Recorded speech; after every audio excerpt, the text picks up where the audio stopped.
Hello friends, welcome to my YouTube channel. आज का इस वीडियो में हम लोग देखेंगे क्लास 12 का इंग्लिश ग्रामर। और इंग्लिश ग्रामर में जो हमारा टॉपिक होने वाला है वो हम लोग देखेंगे वर्ब के बारे में। तो वर्ब का हम लोग पार्ट 1 और पार्ट 2 देख चुके थे, ठीक है, कि वर्ब होता क्या है और वर्ब के कौन कौन से टाइप होते हैं। फिर उसका एक आध टाइप था, उसके बारे में हम लोग देख लिए थे, ठीक है। तो हम लोग ये तो देख लिए थे कि वर्ब क्या होता है। फिर हम लोग देखे थे कि वर्ब कितने टाइप्स के होते हैं। तो मेनली वर्ब्स हम लोग पिछले वीडियो में देखे थे कि 2 टाइप्स के होता था, एक मेन वर्ब और एक हेल्पिंग वर्ब। मेन वर्ब, ये हेल्पिंग वर्ब को हम लोग बोलते थे, असिस्टेंट वर्ब भी बोलते थे हम लोग, ठीक है। और फिर हम लोग ये भी देखे थे कि मेन वर्ब कितने टाइप्स के होते हैं, ठीक है। तो अब हम लोग यहाँ पे देखेंगे मेन वर्ब मेनली 2 टाइप्स के होते थे। पहला ट्रांजिटिव वर्ब और दूसरा इनट्रांजिटिव वर्ब, यानी कि सकर्मक क्रिया और असकर्मक क्रिया। सकर्मक क्रिया में क्या होता था कि जिसमें सिर्फ और सिर्फ एक ही ऑब्जेक्ट आता हो, ठीक है। और अकर्मक क्रिया में क्या होता था, जिसमें जरूरत नहीं है कि ऑब्जेक्ट आएगा कि नहीं आएगा, ठीक है। तो चलिए अब हम लोग यहाँ पे देख लेते हैं कि ट्रांजिटिव वर्ब का भी यहाँ पे कुछ टाइप है, उसको हम लोग देख लेते हैं। तो ट्रांजिटिव वर्ब मेनली 2 टाइप्स का होते हैं। कितने टाइप्स का होता है? 2 टाइप्स का। तो यहाँ पे हम लिखेंगे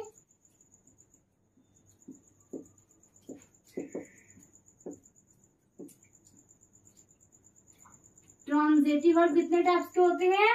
2 टाइप्स के। कौन कौन? मोनो ट्रांजिटिव वर्ब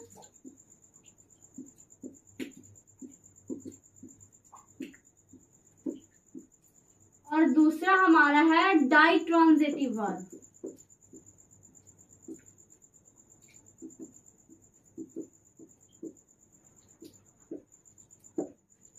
पहला क्या है? मोनो ट्रांजिटिव वर्ब और दूसरा है हमारा डाई ट्रांजिटिव वर्ब। देखिए मोनो ट्रांजिटिव वर्ब से पता तो ये तो चल रहा है कि मोनो का मतलब एक हो जाएगा। जैसे कि आप लोग बीज के बारे में पढ़ते हैं कि मोनो मतलब एक, मोनो कोटिलिडोनस मतलब एक बीजपत्री और डाई कोटिलिडोनस मतलब द्विबीजपत्री। तो इसी तरीके से है कि मोनो का मतलब एक हो जाएगा और फिर डाई है तो यहाँ पे पता चल रहा है कि 2 हो जाएगा। यानी कि इससे तो हमें यहाँ पे पता चल गया कि जिस चीज के भी बारे में बात करेगा कि या तो इसमें 2 ऑब्जेक्ट रहेगा या फिर इसमें 1 ऑब्जेक्ट रहेगा या फिर इसमें 1 वर्ब रहेगा, 2 वर्ब रहेगा, ठीक है। जिसका बारे में भी बात करेगा इसमें सिर्फ और सिर्फ एक होना चाहिए। और इसमें भी अगर किसी भी चीज के बारे में बात करें तो इसमें मेनली 2 होना चाहिए, ठीक है। तो हम लोग यहाँ पे देखते हैं मोनो ट्रांजिटिव वर्ब को। पहले मोनो ट्रांजिटिव वर्ब को हम लोग ऐसे ही नॉर्मली समझेंगे, ठीक है। इसका हम लोग डिफिनेशन नहीं देखेंगे और ना ही इसका डिफिनेशन देखेंगे। तो बोल रहा है कि मोनो ट्रांजिटिव वर्ब उसको कहते हैं जिसमें सिर्फ और सिर्फ एक ऑब्जेक्ट होना चाहिए। तो 1 ऑब्जेक्ट होना चाहिए।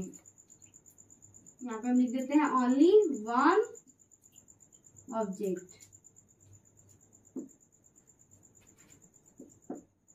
इसका हम लोग यहाँ पे कुछ एग्जाम्पल भी देख लेते हैं। जैसे कि एग्जाम्पल है आई टीच यू।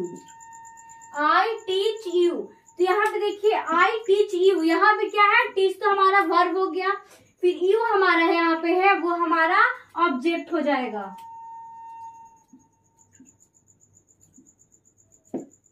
फिर सेकंड एग्जाम्पल हम ले लेते हैं ही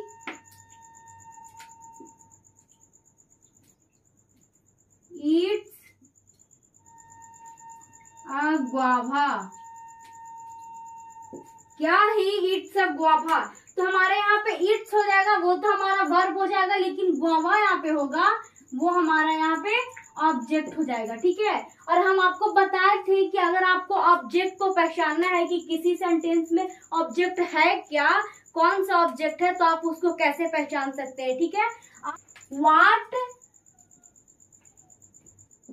और whom लगा करके क्वेश्चन कीजिएगा, ठीक है। तो आपको पता चल जाएगा कि सेंटेंस में ऑब्जेक्ट कौन है। व्हाट का मतलब क्या हो जाएगा, whom का मतलब किसे हो जाएगा। तो आप यहाँ पे पता चल जाएगा यहाँ पे आपको, जैसे हम यहाँ पे दिए आई टीच यू, यानी कि मैं पढ़ाता हूँ। तो मैं किससे पढ़ाता हूँ, ठीक है। व्हाट का मतलब क्या, whom का मतलब किसे, तो मैं किससे पढ़ाता हूँ, तो मैं तुम्हें पढ़ाता हूँ। यहाँ पे आया निकल के कि मैं तुम्हें पढ़ाता हूँ, तो यहाँ पे हो जाएगा यू हमारा ऑब्जेक्ट हो जाएगा। फिर सेकंड वाला देख लीजिए, ही इट्स अ मैंगो, यानी कि वह खाता है, ठीक है। वह अमरूद खा रहा है या खाता है, जो भी हो। तो यहाँ पे देखिए आप लगाइए यहाँ पे कि क्या खा रहा है, तो अमरूद खा रहा है। यहाँ पे हम क्या लगा के क्वेश्चन किए, तो हमारा यहाँ पे रिजल्ट क्या निकला कि अमरूद खा रहा है, तो अब हमारा क्या हो जाएगा, ऑब्जेक्ट हो जाएगा। अब हम लोग मोनोट्रांजिटिव वर्ब को यहाँ पे हम लोग 2 एग्जाम्पल देख लिए, हम एक और एग्जाम्पल देख लेते हैं। सी सिंग अ सॉन्ग। सिंग तो यहाँ पे हमारा क्या हो जाएगा, वर्ब हो जाएगा, लेकिन सॉन्ग यहाँ पे हमारा ऑब्जेक्ट हो जाएगा, क्योंकि आप फिर से आप व्हाट और हुम लगा के क्वेश्चन कीजिए, आपका आंसर क्या निकलेगा कि सॉन्ग यहाँ पे ऑब्जेक्ट है। वह गाती है, क्या गाती है, तो गाना गाती है, तो क्या लगा के हम लोग देखें तो यहाँ पे ऑब्जेक्ट आ गया, ठीक है। लेकिन ये मैटर नहीं करता है। सेंटेंस में मोनोट्रांजिटिव वर्ब में क्या हुआ था कि ओनली वन ऑब्जेक्ट, यानी कि जो भी सेंटेंस दिया हुआ रहेगा अच्छी बात है, लेकिन इसमें सिर्फ और सिर्फ एक ठो हमारा ऑब्जेक्ट आना चाहिए। अगर एक से ज्यादा ऑब्जेक्ट हुआ तो हम रिजेक्ट कर देंगे कि ये मोनोट्रांजिटिव वर्ब नहीं है।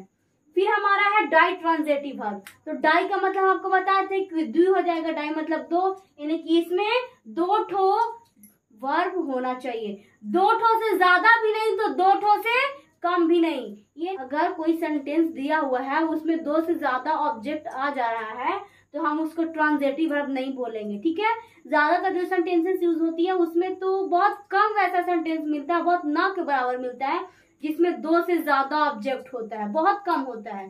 ज्यादा सेंटेंस में 2 ठो होता है या फिर 2 से कम होता है, 1 ठो। तो डाई ट्रांजिटिव वर्ब में क्या हम लोग क्या देख लेंगे कि कितना ऑब्जेक्ट होना चाहिए, ओनली 2 ऑब्जेक्ट होना चाहिए इसमें, ठीक है। इसका हम लोग यहाँ पे एग्जाम्पल देख लेते हैं। ही सेंट मी अ लेटर।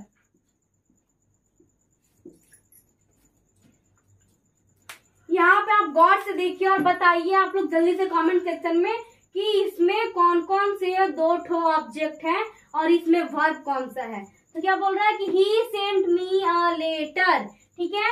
तो अगर आपको पता नहीं चले कि यहाँ पे कौन सा ऑब्जेक्ट है या फिर क्या है, तो आप सबसे पहले व्हाट या हम दोनों में से किसी एक का यूज करके आप जो जिस चीज पे बढ़िया मतलब सूटेबल बैठेगा आप लगाएंगे, उसका आंसर उस चीज से निकलेगा, वो चीज इस्तेमाल करके आप इसका देखिए कि ऑब्जेक्ट क्या है। ही सेंट मी अ लेटर, वह मुझे एक पत्र भेजा। क्या भेजा, एक पत्र भेजा, ठीक है। तो किसे भेजा, तो मुझे भेजा। तो यहाँ पे सेंट आएगा, सेंट हमारा वर्ब और मी हमारा यहाँ पे होगा वो हमारा ऑब्जेक्ट हो जाएगा। और मुझे भेजा, लेकिन मुझे क्या भेजा, तो एक पत्र भेजा, तो अब लेटर हमारा ऑब्जेक्ट हो जाएगा, ठीक है। तो एक सेंटेंस में 2 ऑब्जेक्ट आ गए यहाँ पे, और ये सेंट तो खैर हमारा वर्ब है, और यहाँ पे भी ये टीच वर्ब था, ईट भी वर्ब था और सिंग भी वर्ब था, ठीक है। तो हम लोग ये एक एग्जांपल तो देख लिए। अब देखिए हम लोग नेक्स्ट एग्जांपल देखते हैं। यहाँ पे bring me a glass of water.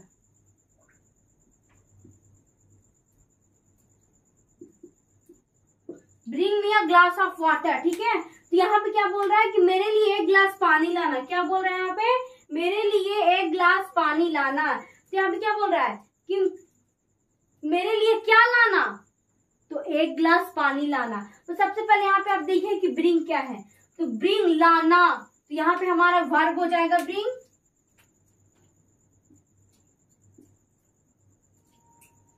और फिर यहाँ पे सिंपल सा पता चल रहा है कि ग्लास अलग होगा और वाटर अलग होगा। जी नहीं, ग्लास ऑफ वाटर यानी कि 1 गिलास पानी, ग्लास ऑफ वाटर एक ही साथ है, ठीक है। तो पूरा आपका ऑब्जेक्ट हो जाएगा। और हमारा एक और ऑब्जेक्ट है, वो यहाँ पे है हमारा मी, ठीक है। मी भी हमारा ऑब्जेक्ट है।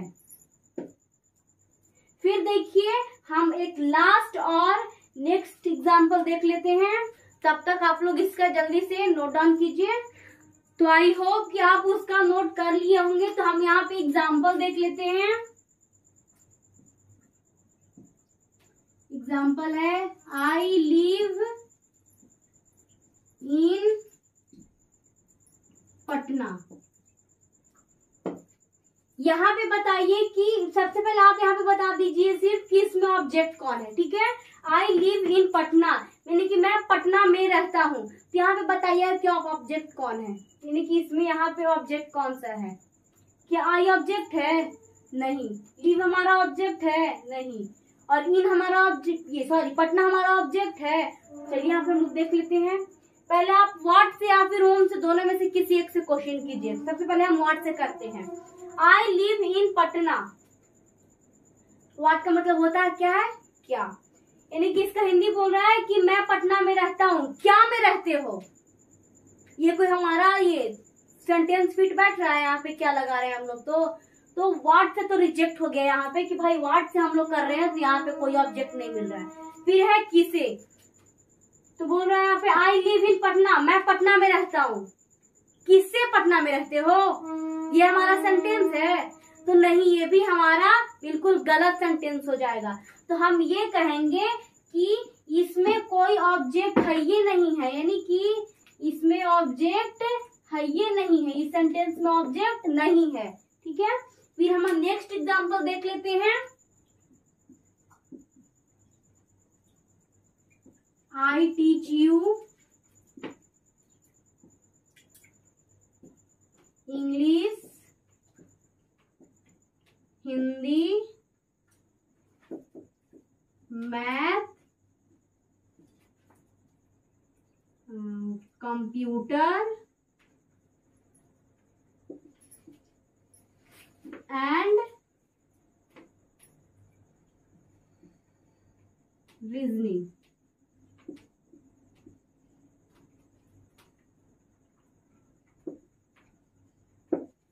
I teach you English, Hindi, math, computer and reasoning. तो यहाँ पे आप बता दीजिए जल्दी से कि यहाँ पे हमारा कितने ऑब्जेक्ट है और कौन कौन से ऑब्जेक्ट है। ठीक है, तो आप तो यहाँ पे सोचिएगा कि अभी तो हम कुछ देर पहले जाने कि एक सेंटेंस में बहुत रेयर केस में 2 से ज्यादा ऑब्जेक्ट मिलते हैं, और भाई यहाँ पे तो एक ऑब्जेक्ट, 2, 3, 4, 5, फिर एक इधर 5, 6 ऑब्जेक्ट मिल गया। तो ये कैसे पॉसिबल है? तो सब्र करिए, हम आपको बताते हैं कि ये जो सारा है, हम अभी आपको बोले कि एक सेंटेंस में बहुत रेयर केस में बहुत कम 2 से ज्यादा ऑब्जेक्ट मिलते हैं, ना के बराबर मिलता है, ज्यादा से ज्यादा आपको 2 ऑब्जेक्ट मिलेगा। ठीक है, तो ये बात बिल्कुल सही है कि एक सेंटेंस में 2 ऑब्जेक्ट ही होता है, या फिर 2 से कम होगा, लेकिन 2 से ज्यादा नहीं हो सकता है, बहुत कम होता है 2 से ज्यादा। और यहाँ पे तो 6, 7 ऑब्जेक्ट है। तो हम यहाँ पे कैसे करेंगे? क्या ये बताया हुआ हमारा गलत है? तो नहीं, हमारा बताया हुआ गलत नहीं है।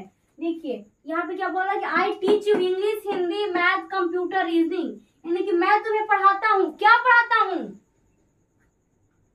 English, Hindi, math, computer, reasoning. हम क्या बोले कि एक ही साथ ये पढ़ रहा है सारा चीज। हम लोग यहाँ पे और लगा के बोल रहे हैं कुछ कि आप मुझे ये भी पढ़ाते हैं, फिर ये भी हो गया, फिर ये भी हो गया। आप पहले व्हाट या होम से दोनों में से कोई भी लगा के क्वेश्चन पहले कीजिए। I teach you English, Hindi, math, computer, reasoning, मैं क्या पढ़ाता हूँ। तो यहाँ पे आप देखिए कि मैं क्या पढ़ाता हूँ और किसे पढ़ाता हूँ। तो किसी से अगर हम करेंगे तो मैं तुम्हें पढ़ाता हूँ। तो सबसे पहले किसी से अगर हम होम से क्वेश्चन किए तो यहाँ पे हमारा यू ऑब्जेक्ट बन गया।